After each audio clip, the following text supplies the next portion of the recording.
Elvish army या क्या नाम है, लव आर्मी या शिवानी आर्मी जो भी देख रहे हो, I am the face, I use to be the face of glow and lovely, formally known as fair and lovely by the way. काली कलूटी, डायन, रात को दिखेगी नहीं, अरे फेयर एंड लवली लगाते हो। By the way, I am the face, I used to be the face of Glow and Lovely. You're an influencer. आप अगर इससे पहले मेरे Instagram अकाउंट पे अगर आप आओगे ना, तो मैं हूँ डार्क, मुझे पता है, मेरे ऑडियंस को भी पता है, and they supporting, they like it.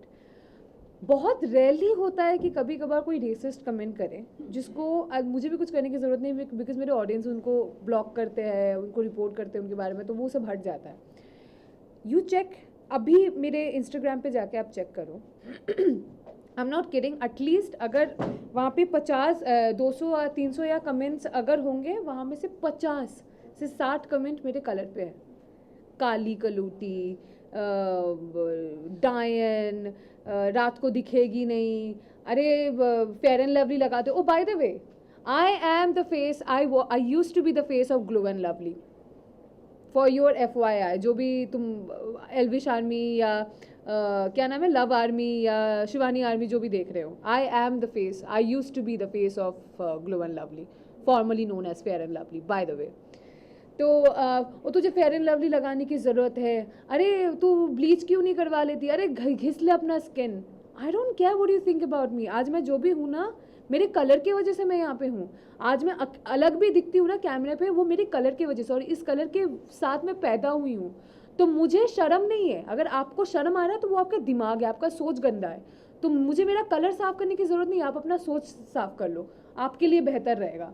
और मेरे कपड़ों के ऊपर भी जो बोला गया था, मैं मॉडल थी, मेरी शुरुआत के मैंने शुरुआत किया है 2012 2013, मतलब मैं 13-14 साल की थी, मैं मॉडल थी।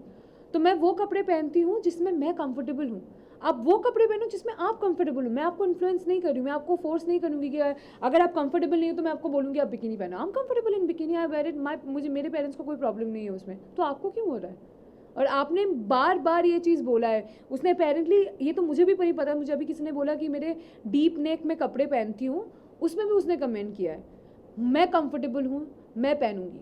मैं साड़ी भी पहनती हूँ, मैं लाल पार सादा साड़ी भी पहनती हूँ, मैं बंगाली हूँ। मैं पंडाल जाती हूँ ना दुर्गा माँ के, तो उसमें लाल पार सादा साड़ी भी पहनती हूँ। मेरे लहंगे में भी फ़ोटो है, मेरे सलवार सूट में भी है। That is the cloth I wear those cloth that I am comfortable with. And आपके बोलने से ना बोलने से मुझे बिल्कुल फ़र्क नहीं पड़ता, मैं पहनूंगी जिसमें मैं।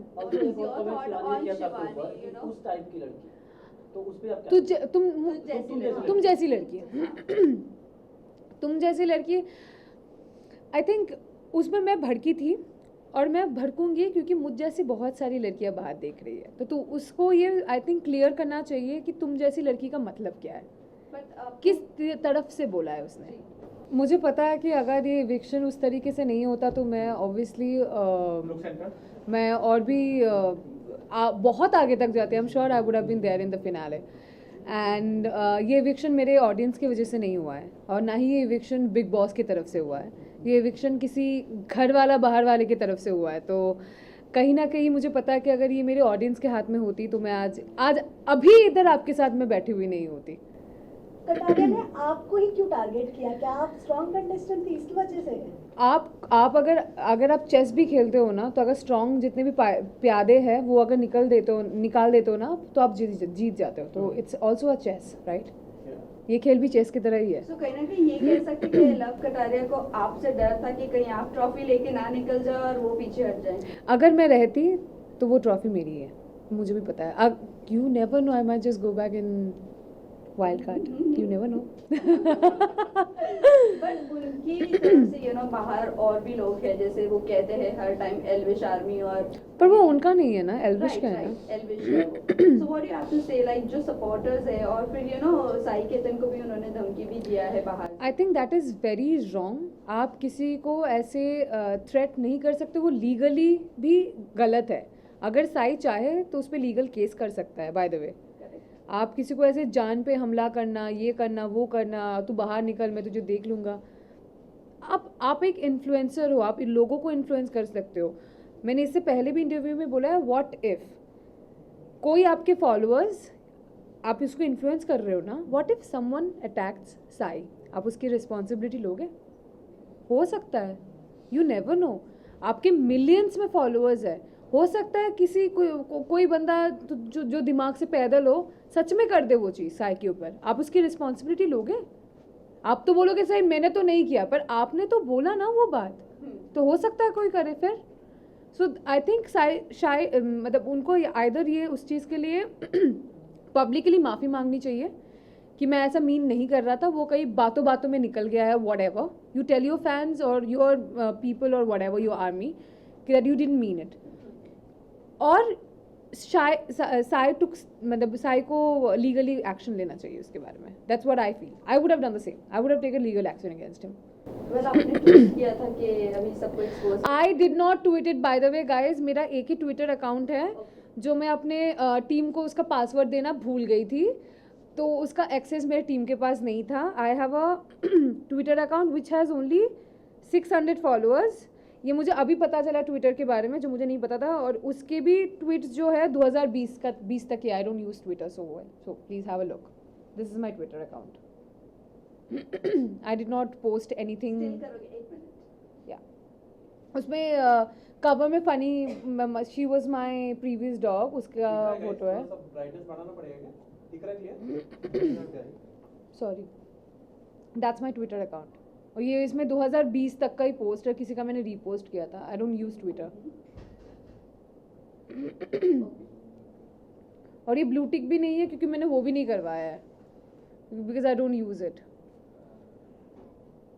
Okay everybody sorted. वही यू नो पायल जब बाहर आई थी तब उन्होंने कहा कि शिवानी जैसे दिख रही है वो वैसी है नहीं है। सो यू नो वो टोटली अंदर प्रिटेंड कर रही है और बनावटी बन रही है। What is your take? Armaan की और कृतिका की क्या आपसे बात हुई बिहेवियर और एक बार में एक क्वेश्चन करो वरना मैं भूल जाऊंगी। नहीं पायल पहले कौन सा आंसर करूँ बताओ, पायल वाला कि शिवानी वाला? करो और कृतिका अरमान को लेकर करो। आई थिंक उनका जो एक रिलेशनशिप है वो आपके और मेरे समझ के बहुत बाहर है, और उस रिलेशनशिप में अगर किसी को मैं सबसे ज़्यादा प्रेज करना चाहूँगी तो वो है पायल। अगर वो लड़की नहीं समझती ना तो शायद ये ऐसा रिश्ता होता भी नहीं। नो इसके रिलेशनशिप की बात नहीं कर रहे हैं, फिर? हम बात कर रहे हैं कि शिवानी का जो बिहेवियर है वो टोटली अलग है। तो आपकी क्या बात हुई थी अरमान और कृतिका से कि वो ऐसी है नहीं शिवानी? नहीं, मैंने वैसे भी बोला है, हाँ वो तो मैंने मुंह पे बोला है, क्योंकि जब वो कैमरा पे बात करती है ना, जो वो apparently it's vlogging for her, वहाँ पर तो आप नॉर्मली बात कर रहे हो, आपका टोन भी नीचे है, आप नॉर्मली हंसते खेलते बात कर रहे हो। जब आप घर वालों से बात करते हो आपका टोन अचानक से बढ़ जाता है, आप अचानक से ऊंचे टोन पे बोलते हो, अरे हम तो ऐसे ही बात करते। नहीं, तुम जब कैमरा पे बात करती हो वैसे बात नहीं करती हो, तुम नॉर्मली बात करती हो। तो it is shocking, you are pretending to be someone else. और मुझे नहीं पता था कि लोग मिट्टी खाते हैं, मैंने कभी नहीं खाया। और अनिल सर ने भी बोला कि बचपन में लोग मिट्टी खाते, पर वो बचपन में खाते, तुम 22 साल की हो, तुम बच्ची तो अभी हो नहीं। बचपन में अपेरेंटली बच्चे जो होते हैं वो कैल्शियम की वजह से चॉक्स वगैरह खाते हैं, विच इवन आई डिड। मैं भी चॉक खाती थी बचपन में कैल्शियम की वजह से, मिट्टी भी खाते, पर अभी तुम बच्ची हो नहीं, तुम मिट्टी खाना मुझे थोड़ा सा वो अजीब सा लगा। आई डोंट नो अगर गांव में कोई ऐसा करता है, मेरे नॉलेज में नहीं है, मुझे माफ़ कर देना अगर मैं गलत बोल रही हूँ। So I personally don't have idea about it. Okay well इस कास्टिंग को लेकर आपका क्या कहना है? क्या आप रिग्रेट करोगे बिग बॉस OTT सीजन 3 में जाना, या आपको नेशनल टेलीविजन वाले पर ही जाना चाहिए था? What you have? I don't have any regrets. I do not have. Why would I regret? It's one of the best show, running show. मैं OTT पे भी मुझे लगता है जितना होता है, I think big boss normal वाले पे भी उतना ही होता है। तो I think it's the mindset. आप यहाँ पे भी जैसे रहोगे, अगर आप वो वाला घर भी करोगे, I think rules and regulation सारे शोज़ के लिए सेम है, चाहे आप वो OTT करो चाहे आप वो चैनल वाला भी करो। आई थिंक रूल्स और रेगुलेशंस और जैसे आपको नॉर्मल वाले चीज़ें होते हैं ना, वो सारे सेम है। आई थिंक ऑडियंस थोड़ा सा डिफरेंट होता है। ऑडियंस की बात, अगर ऑडियंस की तरफ से अगर मैं बात करूँ तो आई थिंक जनरेशन वाइज थोड़ा सा डिफरेंट होता है, क्योंकि आई थिंक जो चैनल पे आता है वो मेरे घर वाले भी देखते हैं, पर अभी तो वो भी ऑनलाइन हो गया है, तो उसमें भी आई थिंक ये वाले जो ऑडियंस होते हैं ना OTT वाले, वो वाले भी आई थिंक चैनल वाले पे आते हैं, क्योंकि that's also like it's available on phone. तो रिग्रेट तो वैसे भी कुछ नहीं है। बिकॉज़ यू नो रिग्रेट इसीलिए बोला, हाँ। अनिल कपूर ने भी आपको सपोर्ट नहीं किया, जो शिवानी ने हाँ। आपकी कैरेक्टर पर या आपकी कॉम्प्लेक्शन को लेकर जो भी बोला, उसके लिए आपको सपोर्ट नहीं किया? फिर चंद्रिका को लेकर भी आपने सॉरी भी बोला, देन टू आपको बैश किया गया। व्हाट यू हैव टू से? आई थिंक मुझे बुरा लगा था, मुझे सच्ची बहुत बुरा लगा था, मुझे सच्ची लगा था कि वो इस बारे में बात करेंगे, but then because I am part of this industry, I know हमारे इंडस्ट्री में ना एक चीज़ है जिसको कहते हैं स्केड्यूल या schedule, how ever you want address it. और वो वाला वीकेंड का बार का जो एपिसोड होता है ना, वो हमें शूट करना पड़ता है, और वो उसका जो ड्यूरेशन होता है टेलीकास्ट करने का, वो एक लिमिटेड टाइम है, इट्स नॉट 24/7 लाइव। तो वो लिमिटेड टाइम जब भी हमारे पास होता है ना, तो वो उसको स्केड्यूल के हिसाब से चलना होता है कि लाइक हम पहले 10 मिनट में ये दिखाएंगे, फिर 15 मिनट में ये दिखाएंगे, फिर करके करके हमें एक एंड वाला भी देना पड़ेगा। तो कहीं ना कहीं मुझे लगता है कि दे वर नॉट प्रिपेयर्ड कि लाइक ये होगा, अगर क्योंकि ये मुद्दे पे अगर बात होती तो ये लंबा चलता।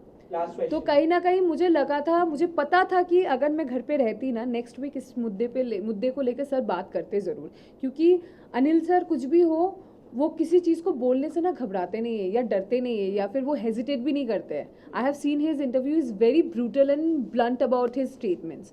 और कहीं ना कहीं ये एक ऐसा मुद्दा है, मुझे पता है कि आगे चल के वो एड्रेस करते ही करते हैं, क्योंकि ये सिर्फ मेरे लिए नहीं है, ये बाहर मेरे जैसे यहाँ पे भी कितने सारे हम होंगे जिनका ये सेम स्किन कलर है।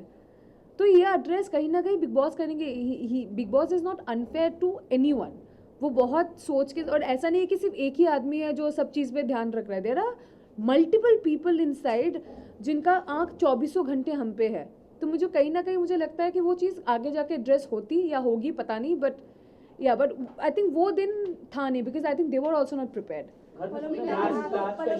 Last two question. No, not last two, last one. Last Only one. one person will Last ask. किसके साथ बना है? हाँ कि कोई एक सबसे अच्छा रिलेशन आपका बस साई और सना सुल्तान बी स्पेसिफिक। और वैसे नेजी और सना सुल्तान, सना मकबूल को लेकर आपका क्या ख्याल है? I don't कहीं ना कहीं know. लोगों को ऐसा लग रहा है कि सना मकबूल को क्रश आ गया है नेजी पर। What you have to say? No, I don't think so. I think she is playing her game. मुझे नहीं लगता वो, अरे वो लव और विशाल के लिए भी नहीं रुकी, उसके बारे में भी पीछे बात कर रही है, तो नेजी के पीछे क्या जाएगी? उसको जब ज़रूरत है she will use it and then she will go ahead with it. Even आपसे पहले पायल का भी एविक्शन हुआ, नीरज हाँ। का भी एविक्शन हुआ, लेकिन ऑडियंस का कहना था कि अनफेयर एविक्शन था, और अब आपका हुआ। तो आपको क्या लग रहा है, ये प्री प्लान है या फिर ऑडियंस की वजह से? मुझे आई डोंट नो नीरज भाई का और पायल का एविक्शन उनका वोट के हिसाब से हुआ था क्या? बाहर उन के दोनों हिसाब को भी से बाहर- हुआ था। नीरज का घर के ही हिसाब से हुआ था और बाहर के हिसाब से नहीं हुआ था। इनको खुद को नहीं मालूम। मुझे भी नहीं पता एक्चुअली, मुझे याद नहीं है। इवन confusion ऑडियंस का में डूब कहना गया। था कि बाहर वो वाले- नहीं निकल बाहर वाले- रहे थे, audience की वजह से हुआ। अनफेयर हुआ था। कंफर्म कर लो ऑडियंस है कि बाहर वाला है। Also, the thing is, Payal got Payal का side eliminated due to the audience. Audience. Neeraj was बाहर बाहर वाला बाहर वाला कंफर्म है, बाहर वाला Confirm बाहर वाला। बाहर वाला। तो आई थिंक ये थोड़ा सा मुझे लगता है कि बाहर वाला जब आपको नॉमिनेट करता है ना, somehow you feel bad because it's not by the audience. हम बिग बॉस में जाते हैं ऑडियंस के ऊपर भरोसा करके। मैं तो भाई पूरे ऑडियंस पे भरोसा करके गई थी, और मेरे पास उतना ऑडियंस है भी नहीं, पर फिर भी मैंने बोला कि जो लोग मुझे देखोगे मैं आगे जाऊंगी तो वहाँ पे भी जाके कोई ना कोई ऑडियंस बनेगा। तो मैं तो बिल्कुल उसके भरोसे पे गई थी। तो मुझे कहीं ना कहीं लगता है कि अगर मेरी ऑडियंस मेरे साथ होती तो मैं बाहर नहीं होती। वेल, रणवीर बस- शौर्य का बस क्या thank जाना you. चाहिए था, बिकॉज उनको बहुत ज्यादा डिसरिस्पेक्ट किया जा रहा है and he is very senior in this industry. What you have to say on that? Ranveer sir बहुत सीनियर है, और ये सबको ये बात समझना चाहिए कि बड़ों के साथ बड़ों की तरह बात करो। Until unless they make you feel uncomfortable और व्हाटएवर, वो दूसरी बात है। अगर वैसा है then you take your stand, अगर नहीं है respectfully speak to your elders. This is the least you can do. ये एटलीस्ट आपके घर पे भी यही सिखाते होंगे कि जो भी आपके बड़े हैं उनसे ढंग से बात करो, रिस्पेक्टफुली बात करो, क्योंकि ये एक चीज़ है ना, ये आई थिंक अपब्रिंगिंग में बहुत ज़्यादा मैटर करता है। क्योंकि आप अगर देखोगे घर पे जो भी मुझसे छोटे थे और मेरे उम्र के हैं, मैं उनसे तू या तुम करके बात कर रही थी। जो भी मुझसे बड़े होते हैं मैं आई ऑलवेज एड्रेस देम, और पहली बार अगर मैं उनसे मिल रही हूँ तो I always address them as आप, क्योंकि that is something I have been taught by my family and I am blessed to have that family. तो आई थिंक ये थोड़ा सा ना वैसा है कि उनको थोड़ा समझना चाहिए, he is very senior, respectfully उनसे बात करो until unless he cross his path. फिर उसके बाद तुम भाई अपने हिसाब से बात करो, फिर तुम अपने हिसाब से वो चीज़ दो। But if he is being fair to you then just put respect, because he is a very senior actor. जब आप Okay, thank you, but guys, no. जब आप घर से बाहर निकल रही थी, Ready, master. जब आप घर से बाहर निकल रही थी, एक मिनट, जब आप घर से बाहर निकल रही थी तो रणवीर सर ने कहा था कि बाहर जाकर चिकन वो सही है, वो सही है। मैंने देखा मटन खाएगी मटन। मैं जिस दिन बाहर निकली आई हैड आइसक्रीम, मैंने पिज्ज़ा खाया था और मैंने मटन सीख कबाब खाए थे, पर मैं एक ही खा पाई थी। मेरा एपेटाइट बहुत कम हो गया, तो शायद उसकी वजह से मैं पतली भी रह सकती थोड़ी बहुत। मैं बहुत पतली हो गई हूँ। विनर किसको देख रही हैं आप? पता नहीं, we'll see about that. Sai, Ranveer, either it will be between Vishal or Arman. Okay, thank you. Thank you.